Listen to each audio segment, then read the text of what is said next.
Isang kapitang Romano ang nanampalataya sa Panginoong Hesus. Labis na namangha ang Panginoong Hesus dahil sa ipinakitang pananampalataya ng kapitang Romano, kaya nasabi niya ang salitang ito.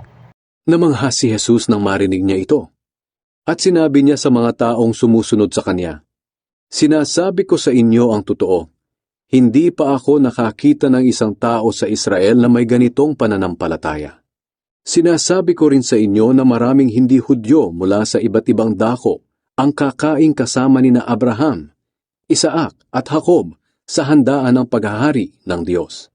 Ngunit maraming Hudyo na paghaharian sana ng Diyos ang itatapon sa matinding kadiliman sa labas. At doon ay iiyak sila at magngangalit ang kanilang mga ngipin." At sinabi ni Jesus sa kapitan, "Umuwi ka na. Mangyayari ang hinihiling mo ayon sa iyong pananampalataya." At ng oras ding yon ay gumaling ang utusan ng kapitan. Ang context po kasi ng verse na to, may sakit po ang katulong ng kapitang Romano. Kaya sinabi niya sa Panginoong Hesus na ito ay may karamdaman. At sinabi ng Panginoong Hesus, pupuntahan ko siya at papagalingin. Ngunit sinabi ng kapitang Romano na, "Wag na po ako ninyong puntahan sa bahay dahil hindi po ako karapat-dapat sa inyo." Dahil sa ipinakitang pananampalataya ng kapitang Romano na mahanga ang ating Panginoong Hesus. At sinabi niya ang verse na napakinggan natin.